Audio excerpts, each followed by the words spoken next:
그리스도인의 재정 관리에 대해서 말씀을 배우고 있습니다.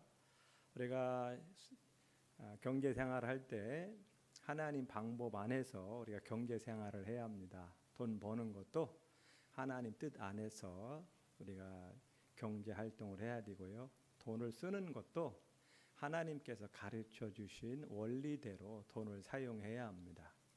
우리 지난 시간 우리가 하나님께서 주신 우리 모든 재정은 세 몫으로 나눠진다고 그랬죠. 하나님 몫, 이웃을 위한 몫, 그리고 내 몫입니다. 우리가 이 하나님께서 우리에게 맡겨주신 재정은 이 세 몫이 있고 이 세 몫을 따라 잘 구분하여 사용할 수 있어야 된다고 말씀드렸죠. 하나님의 몫은 10의 1조와 헌금이죠. 10%에서 15% 하나님 몫입니다. 이웃 몫은 5%, 나머지 80%는 내 몫으로 하나님께서 주셨다라는 것이죠.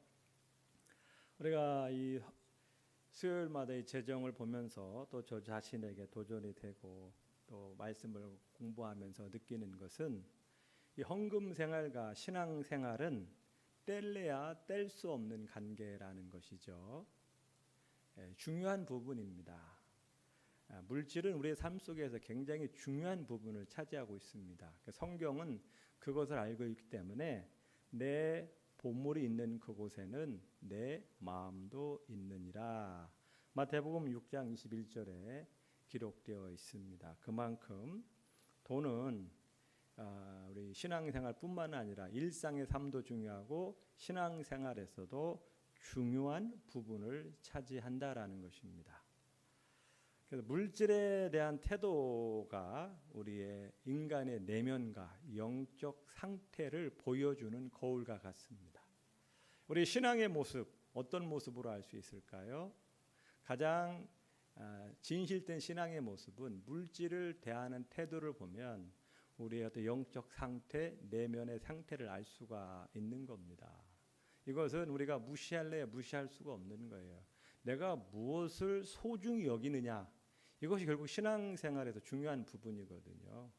일상에서도 물질이 중요한 것처럼 신앙생활에서도 이 재물을 어떻게 사용하느냐에 따라서 하나님을 향한 우리의 마음을 알 수가 있는 것입니다. 저는 헌금을 하면 하나님 축복해 주신다, 이렇게 헌신해라, 그럼 하나님 이렇게 복 주실 것이다, 어떤 조건적인 어떤 거래적인 면에서 헌금을 말씀을 드리는 게 별로 원치 않아요. 물론 성경에는 헌금을 하게 되면 하나님 주실 약속들이 많이 담겨져 있어요. 하지만 우리가 그런 식으로 헌금을 접근하고 11조를 접근하다 보면 많은 오해가 생겨요. 그래서 우리는 보다 더 근본적인 하나님의 가르침을 한번 살펴보고자 하는데요. 우리 지난 시간에 우리가 11조를 한번 봤었죠. 11조를 통해서 우리가 누구인지를 다시 확인하는 시간입니다. 우리에게 주신 재물은 하나님께서 우리에게 맡겨주신 것이다라는 것이죠. 우리는 주인이 아니라 청직이다라는 것을 우리가 알 수 있고요. 우리가 이 11조를 통해서 돈에 대한 욕심을 제거하는 훈련이 될 수 있다라는 겁니다. 돈에 대한 욕심을 우리가 다스릴 수 있는 훈련이 되는 거고요. 또 11조는 우리 영혼을 돌보는 장치라는 겁니다. 이 11조가 잘 드려짐으로 우리 교회와 사역자들이 또 원활하게 운영이 되고 또 사역자들은 또 말씀에 예배에 집중할 수 있기 때문에 결국은 성도들에게 은혜가 갈 수 있다라는 것이죠. 이것이 11조의 역할을 보았는데요. 오늘 다시 한번 이 11조에 대한 하나님의 가르침이 무엇인가를 다시 한번 우리가 보고자 합니다. 오늘 본문 27장 30절을 보겠습니다. 30절 같이 읽겠습니다. 그리고 그 땅의 10분의 1 곧 그 땅의 곡식이나 나무의 열매는 그 10분의 1은 여호와의 것이니 여호와의 성물이라. 모든 수확, 수입, 열매는 그 10분의 1은 누구 것이라고요? 10분의 1은 여호와의 것이다라고 성경은 분명히 말씀을 하고 있습니다. 우리가 이거에 대해서 단호한 마음을 갖고 계셔야 돼요. 여호와의 것이다. 내게 아니라는 것입니다. 이거에 대한 분명한 입장을 갖는 게 신앙생활에서 매우 중요한 거예요. 여호와의 것이다. 성경은 분명하게 못 받고 있지 않습니까? 그 땅의 10분의 1. 예전에 농사를 졌으니까 매달 고정적으로 수입이 안 들어오죠. 1년에 한 번 수확을 할 때 그 수확물을 가지고 10의 1조를 드린 것이죠. 우리는 1년에 한 번 농사의 결과가 아니라 매달 들어오는 수입에 그것을 10분의 1을 하나님께 드리는 겁니다. 그래서 우리는 10의 1조는 내 것이 아니라 여호와의 것, 하나님의 것이다라는 분명한 신앙으로 살아가야 합니다. 드려도 되고 안 드려도 되고 하는 선택사항이 아니라는 거예요. 이것은 수입이 많든 적든 그 액수가 중요한 게 아니라 내가 하나님께서 살아갈 수 있도록 수입이 있다. 수입이 발생했다 그러면 그게 10만 원이라면 만 원을 드릴 수 있어야 되는 거고요. 그게 드려야 된다라는 거. 나는 직장생활 안 하니까 뭐 수입이 없으니까 나는 드릴 게 없다. 아닙니다. 우리가 살아가면서 수입 없이 살아갈 수 있는 분이 있나요? 모든 사람은 다 살아갈 수 있는 수입이 생기는 거예요. 나이가 어리든 어린이들은 용돈 받을 거고 나이 드신 분들은 뭐 수입이 있을 거 아닙니까? 그렇기 때문에 모든 성도라면 10의 1조를 드려야 되는 거예요. 여호와의 것이기 때문에 여호와 것은 여호와께 구별하여 드려야 된다라는 것입니다. 이것은 마치요 선악과와 같습니다. 여러분 선악과 아시죠? 우리 창세기 2장 9절에 동산 중앙에 두 나무가 있습니다. 생명나무와 선악과가 있었어요. 그래서 이 동산 중앙에 있었기 때문에 어디를 가든지 그 동산 중앙에 있는 생명나무와 선악과는 다 보일 수 있습니다. 다 보여요. 왜 하나님께서 동산 중앙에 그 생명나무와 선악과를 세워놓으셨을까요? 다른 모든 과일은 먹어도 돼요. 그중에 한 가지 선악과만은 금하셨습니다. 왜 금하셨을까요?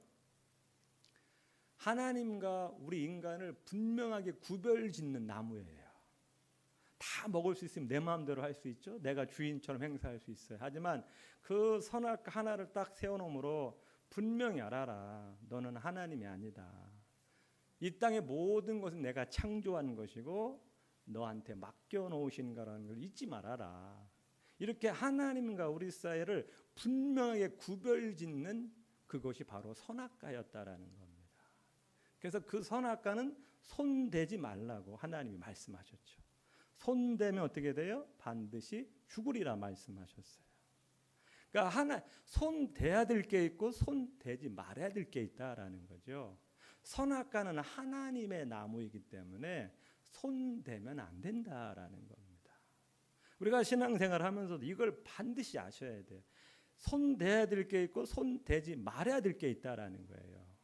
여호와의 것은 우리가 손대면 안 된다라는 겁니다. 손대서 어떻게 됐어요? 큰일 났잖아요. 하나님의 것을 손대면서 어떻게 돼요? 큰일 난 거예요. 우리 신앙생활 하면서도 손대야 될 게 있고 손대지 말아야 될 게 중요한 몇 가지들이 있어요. 바로 이 11조가 하나님의 것이기 때문에 손대면 안 된다라는 겁니다. 우리 신앙인들은 그런 분명한 고백과 입장을 갖고 살아가셔야 돼요. 아멘. 그래서 하나님께서는 강하게 표현했잖아요. 하나님의 것을 손댄 사람을 도둑질한다라고 표현했어요. 굉장히 센 표현이죠. 도둑질한다. 우리가 언제 하나님 것을 도둑질했습니까? 말라기에서 보면 나오잖아요. 하나님의 것을 드리지 않은 것이 도둑질이다라고 성경은 말하고 있습니다. 또 건드리지 말아야 될 것이 바로 주일인 겁니다. 주일은 말 그대로 주님의 날인 거예요. 우리 날이 아니라는 거예요. 그러니까 주일은 우리가 손댈 영역이 아니라 뭐 지켜도 되고 안 지켜도 되고 하는 이런 선택사항이 아니라는 거예요. 11조로 시간으로 제물로 하면 11조고요. 날수로 하면 7일조인 거죠. 7일조인 거예요. 이것은 우리가 손댈 영역이 아니라는 겁니다. 내가 이건 지켜도 되고 지켜도 말아야 되는 내가 판단할 영역이 아니라는 겁니다. 우리가 선악과가 바로 그런 거잖아요. 이제 선과 악을 내가 판단하는 거예요. 그게 선악과의 큰 문제인 거죠. 그래서 내가 생각해도 옳으면 옳은 거고요. 싫으면 나쁜 거예요. 내 스스로 선과 악을 기준 짓고 판단하는 겁니다. 이러면서 우리 삶 속에 죄악이 들어온 거 아니겠어요? 그러니까 우리가 신앙생활 하면서도 말씀을 내 마음대로 판단하고 이건 해도 되고 이건 괜찮아, 이 정도는 괜찮아, 이런 식으로 말씀을 내가 옳고 그르니 판단하는 자체가 바로 선악과를 범하는 것과 똑같은 겁니다. 그러니까 선악과는 옛날 아담 시대 때만의 이야기가 아니라 오늘날 우리에게도 하나님께서 정해놓으신 선악과가 분명히 있다라는 거예요. 그게 바로 십회일조는 거고요. 바로 주일 성수입니다. 성물이라는 게 성물. 하나님께 드렸어요. 내가 뭐 하나님께 헌금을 했고 내가 뭐 드렸어요. 이제는 그것이 하나님의 것이라는 겁니다. 성물은 손대면 안 된다라는 거죠. 내가 임의로 해서는 안 된다라는 거예요. 에스겔서 20장 13절을 보겠습니다. 먼저요. 출애굽기 31장 13절을 한번 보겠습니다. 출애굽기 31장 13절.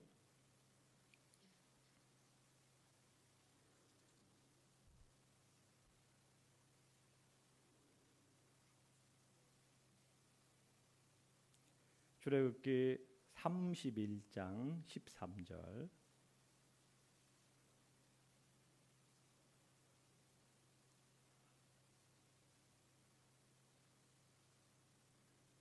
같이 읽겠습니다. 너는 이스라엘 자손에게 말하여 이르기를 너희는 나의 안식일을 지키라. 이는 나와 너희 사이에 대대의 표징이니 나는 너희를 거룩하게 하는 여호와인 줄 너희가 알게 함이라. 안식일을 지키라. 이는 나와 너희 사이에 너의 대대의 표징이다. 세상 끝날 때까지 표징이라는 거예요. 너희가 안식일을 지키면 이것이 나의 백성이라고 나는 너희 하나님이라는 표시라는 거죠. 너희가 나를 하나님으로 믿고 아버지라고 믿느냐? 그러면 주일을 거룩하게 지키라. 이것이 너희가 나의 자녀라는 확실한 표징, 증거라는 겁니다. 난 하나님 믿는다고 하면서 주일을 안 지킨다? 그거는 아직 신앙이 미성숙했거나 아니면 하나님을 진짜로 안 믿는 것일 수 있습니다. 표징이라 대대 영원토록 지켜야 될 너와 나 사이의 증거라는 거예요. 하나님은 우리의 아버지가 되시고 우리는 그의 자녀라는 증거는 뭐냐? 주일을 성수하는 겁니다. 이게 표시라는 거예요. 느헤미야 13장을 보겠습니다. 느헤미야 13장.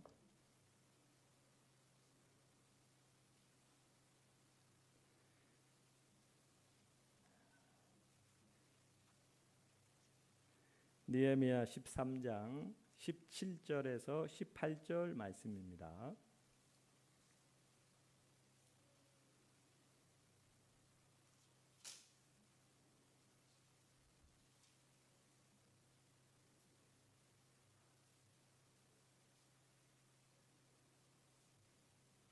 (13장) 17절 18절입니다.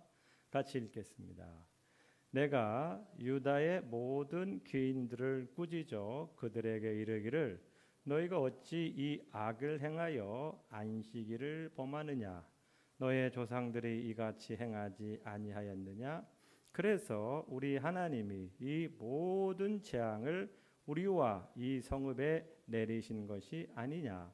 그럼에도 불구하고 너희가 안식일을 범하여 진노가 이스라엘에게 더욱 심하게 임하도록 하는도다 하고. 이 느헤미야는 예루살렘 멸망 이후에 예루살렘 성을 다시 재건하는 분이죠. 그런 역사를 알고 하나님의 법을 알아요. 이스라엘이 왜 망했을까? 그럼 우리가 다시 이런 망하지 않은 일을 겪으려면 어떻게 해야 되냐? 하나님의 계명을 어겼기 때문에, 그 중에 하나가 바로 안식일을 범했기 때문에 하나님께서 지금 이렇게 나라가 망하게 된 것은 바로 이 안식일을 범한 진노로 인해서 우리가 이렇게 된 거다. 그런데 너희가 지금 또 안식일을 안 지키냐? 그럼 또 망할 텐데 어떻게 하려고 그러냐? 지금 이 얘기하고 있는 겁니다. 우리가 이런 정말 하나님의 것, 시간의 주인, 이 주일 성수, 물질의 주인을 인정하는 이 10의 1조, 우리가 범하면 안 돼요. 선악과를 범해서 에덴 동산에 쫓겨나지 않았습니까? 주일을 범해서, 안식일을 범해서 이스라엘이 망한 거 아니겠습니까? 똑같은 거예요. 우리 삶 속에 이 10의 1조라는 것도 선악과와 같은 그런 아주 중요한 영역이다. 우리가 손대서는 안 될 영역이다. 꼭 기억하셨으면 합니다. 예전에 제가요, 아산, 충남 아산이라는 곳에서 전도사로 사역을 했습니다. 거기는 유원지입니다. 유원지다 보니까 주말에 손님들이 많이 와요. 회를 먹으러 많이 옵니다. 그 장사가 잘 되죠. 토요일하고 주일에는 장사가 잘 돼요. 근데 거기에 담임 목사님 늘 고민이 뭡니까? 주일 성수에 걸리는 거예요. 왜냐하면 주일이 대목인데 참 그런 고민을 많이 하셨더라고요. 우리 삶 속에서 우리는 내가 하루를 쉬면 굶어 죽을지 모른다라는 두려움, 우리의 삶을 어떻게 살아갈까 하는 두려움, 생존에 대한 두려움 때문에 함부로 그걸 못하는 거죠. 내려놓지를 못하는 거죠. 내가 이거 안 벌면 큰일 난다. 이런 어떤 생존에 따지고 들어가면 생존의 문제인 거죠. 어떤 인생의 두려움의 문제인 거예요. 11조도 마찬가지입니다. 내 수입의 10%를 내놓으면 어떡하나, 어떻게 살아가나. 결국은 돈이 아까운 거고요. 또 손실을 본다. 어떻게 살아갈까 하는 두려움이 우리에게 닥쳐오는 거죠. 결국은 주일 성수라든지 이게 10의 1조라는 것은 결국은 생존에 걸린 문제인 거예요. 그래서 내가 이 생존을 위해서는 하나님보다 내가 현재 이런 하는 사업이라든지 내가 갖고 있는 수입을 더 굳게 붙잡아야 된다라는 생각이 있는 거죠. 그러니까 하나님 근본적으로 따져 들어가면 하나님에 대한 신뢰의 문제인 겁니다. 내가 하나님을 신뢰하지 못하니까 일을 해야 되는 거고, 내가 내 삶을 살아가야 되니까 내가 하나님께 드리지 못한다라는 생각이 내 안에 있는 것이죠. 다시 한번 말씀을 드립니다. 10의 1조는 여호와의 것입니다. 손댈 영역이 아니라는 겁니다. 하나님 우리에게 80%라는 많은 걸 줬어요. 하나님께서 80% 가지고 우리 20%로 써나가면 걱정이 되는데, 하나님은 예를 들어서 10%를 드리고 나머지 90%를 우리에게 주신 거 아닙니까? 많이 주신 거예요. 그거 가지고도 충분히 살아갈 수 있도록 하나님 우리에게 주신 거예요. 그거 가지고도 10% 없어도 우리는 하나님께서 충분히 지켜주시다라는 거예요. 이 11조에 대한 하나님의 약속이 있어요. 하나님께서 그냥 무작정 드리라는 게 아니라 하나님께서 그만큼 우리를 책임져 주신다라는 약속이 있습니다. 또 또 하나 우리 11조라는 것은요. 오늘 본문 34절에 보면 계명으로 나와 있습니다. 이것은 계명이에요. 십계명은 아니지만 하나님께서 시내산에서 이스라엘 자손을 위하여 모세에게 명령하신 계명이라는 겁니다. 지켜도 되고 안 지켜도 되고 하는 그런 상황이 아니라는 거예요. 했으면 좋겠다라는 것이 아니라는 겁니다. 앞부분에 말한 것처럼 물질에 대한 태도가 인간의 내면과 영적 상태를 보여주는 가장 정직하게 보여주는 거울과 같습니다. 거울이나 마찬가지예요. 돈을 어디에 쓰느냐, 이것은 내 영적 주소가 어디인지를 알려주는 겁니다. 그렇기 때문에 우리가 이 신앙생활이라는 것은 뭡니까? 단순히 예수님 믿고 구원받는 그 이상인 겁니다. 구원받는데 어떤 사람을 구원하느냐? 예수님을 나의 주인으로 모신 사람이 구원받는 겁니다. 예수 믿는다라는 게 뭐냐? 예수 믿는다는 게 뭐예요? 예수 믿는다는 것의 가장 핵심은 예수님이 나의 생명의 주인이시고 내 인생의 주인이십니다. 이것을 고백하는 게 예수님 믿는 거예요. 그냥 나 예수님 믿습니다. 나의 죄를 구원해 준 예수님, 반쪽인 거예요. 그것도 맞는 말이지만 더 근본적으로 들어가면 마태복음 16장 16절에 주는 그리스도시요 살아계신 하나님이십니다. 주는 그리스도시요 살아계신 하나님이십니다. 이 주라는 거죠. 그러니까 예수님은 우리의 주인이십니다. 주권을 인정하는 자가 구원받는 거예요. 예수님 믿는다고 하면서 예수님은 주권을 인정하지 않으면 그건 믿는 게 아닌 거예요. 그건 믿는 게 아니라 예수님을 믿는다라는 것은 예수님이 나의 주인이십니다라고 인정하는 거예요. 그러면 우리는 주님 사랑합니다. 하나님이 내 삶의 주인이십니다. 이런 고백을 많이 하죠. 그러면서도 이 물질을 움켜쥐고 있다면 그것은 아직 참된 신앙이라 보기 어려운 거죠. 헌금은요, 그 고백이 진짜임을 삶으로 증명해내는 행위인 거예요. 시험 들지 말아요. 시험 들면 안 돼. 이건 성경의 가르침인 거예요. 아직 신앙이 어리신 분들은 이해하고 들으셔요. 신앙이 연수가 있으신 분들은 반드시 들으셔야 돼요. 우리가 요한복음 13장 34절을 본 것처럼 사랑을 해야 예수님의 제자인 걸 알 수 있다고 말씀했잖아요. 주보에. 제자가 뭐냐? 사랑으로 나타나야 그게 진짜 제자인 거죠. 나 예수님 믿습니다. 난 예수님의 제자입니다. 이렇게 해서 되는 게 아니라 그거 진짜라면 그것이 사랑으로 드러나야 그게 진짜라는 겁니다. 마찬가지로 하나님이 나의 주인이십니다. 내 생명의 주인이십니다라고 우리가 고백한다면 그것이 진짜로 나타나는 게 뭐예요? 헌금으로 나타난다라는 거죠. 휘벨주로 나타나는 거고 주일 성수로 나타나야 된다라는 겁니다. 그게 진짜라는 거죠. 우리 진짜를 뭘로 증명하겠어요? 우리 삶에 정말 중요한 시간, 물질을 우리가 어떻게 하느냐를 따라서 우리의 믿음이 드러날 수 있다라는 겁니다. 성경에 지난주에 말씀드린 것처럼 믿음, 구원 이런 단어보다 물질, 재정, 돈 사용에 대한 언급이 굉장히 많다고 말씀드렸어요. 왜 하나님께서는 왜 이렇게 사람들이 부담스러워하는 이 물질을 강조하실까? 왜 강조하실까요? 하나님 돈이 없어서? 하나님이 거지라, 야, 돈 좀 갖다 바쳐라. 이렇게 해서 하나님 물질을 강조하는 것일까요? 어떻게 왜 하나님께서 왜 이렇게 성경에 보면 물질에 대한 강조를 많이 하실까? 예, 맞습니다. 우리 마태복음 6장 24절을 한번 보겠습니다. 마태복음 6장 24절입니다.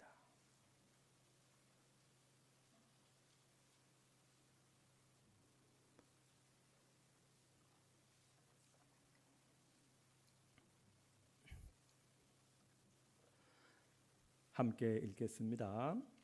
한 사람이 두 주인을 섬기지 못할 것이니 혹 이를 미워하고 저를 사랑하거나 혹 이를 중히 여기고 저를 경히 여김이라.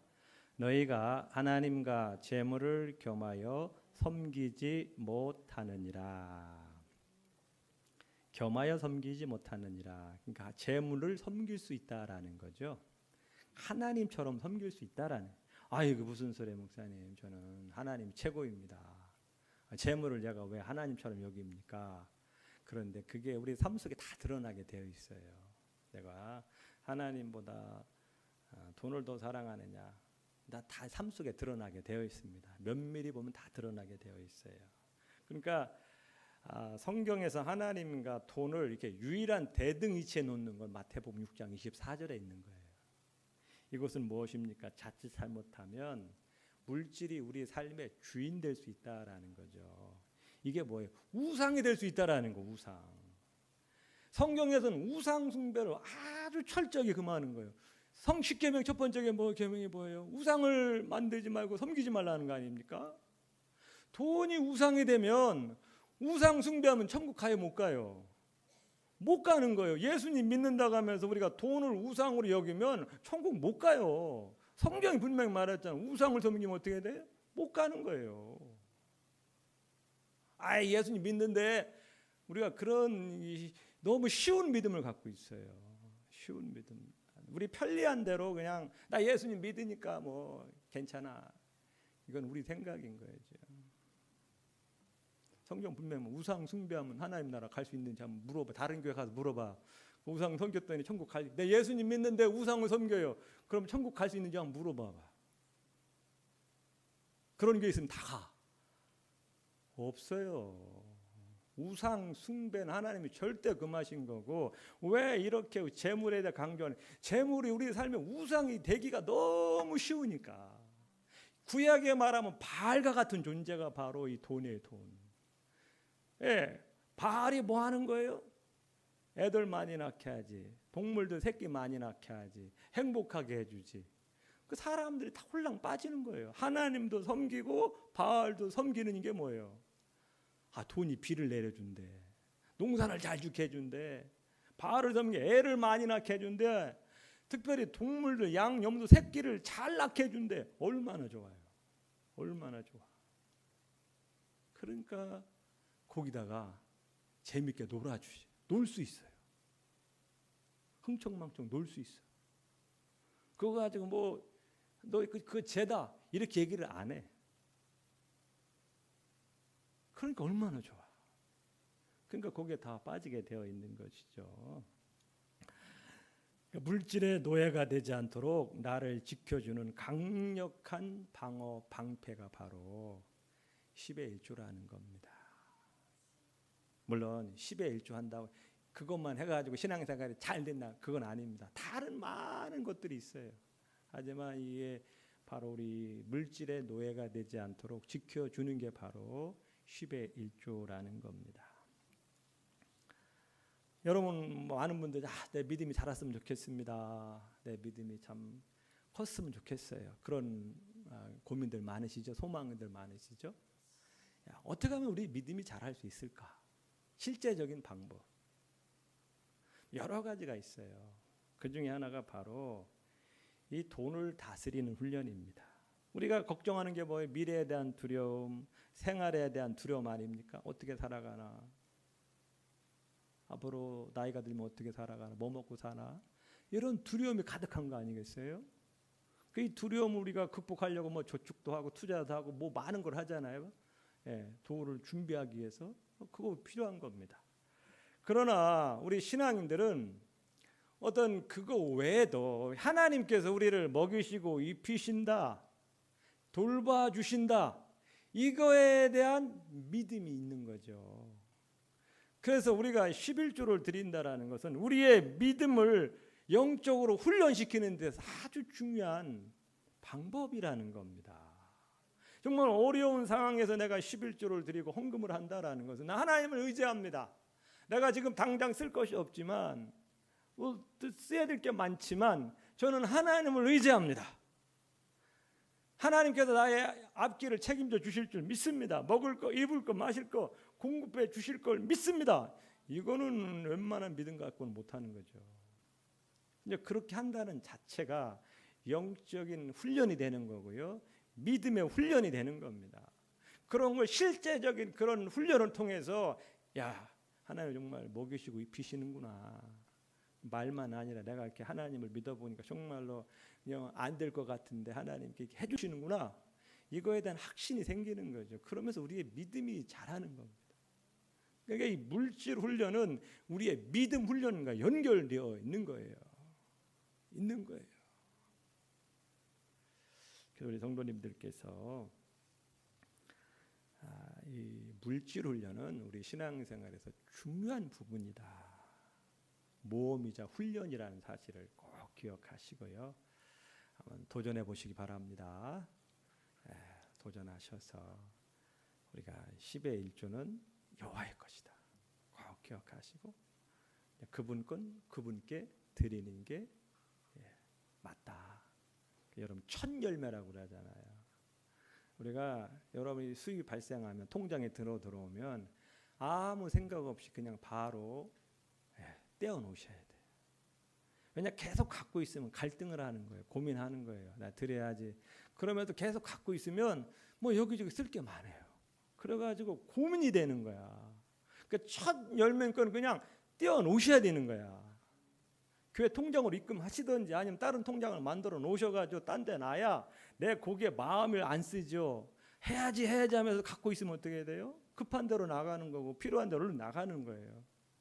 그래서 여러분께서 이 재물 훈련을 잘 하셔야 믿음이 자랄 수 있고요. 하나님이 인정하시는 겁니다. 여기에서 통과 안 되면 우리의 믿음은 자랄 수가 없고요. 하나님 인정을 안 하셔요. 여러분 서운하실 수 있을지 모르지만은 이게 11조 생활을 안 되면 믿음의 진보가 없어요. 죄송합니다. 말뿐인 믿음인 거예요. 살아있는 믿음이 아니고 실제적인 믿음이 아니에요. 입술의 고백일 뿐인 겁니다. 이것을 뛰어넘을 수 있어야 돼요. 사실 이건 기본인 겁니다. 주일 성소 11조는 기본인 거예요. 이것을 이거는 요즘 11조에 대한 찬반 논쟁이 많지만 우리 신앙인들은 그거 생각도 말고 오늘 말씀처럼 여호와의 것이다. 분명한 입장을 갖고 사시기를 축복합니다. 그래야 내 신앙도 떳떳한 거예요. 내 신앙이 하나님 앞에 꺼름직하지가 않아요. 꺼름직하지가 않아요. 나의 신앙을 위해서도 나의 믿음을 위해서도 반드시 우리가 명령이고 계명이기 때문에 지켜나가야 될 것이다. 아멘. 시험 들지 말아요. 시험 들면 큰일 나. 이겨내셔야 돼.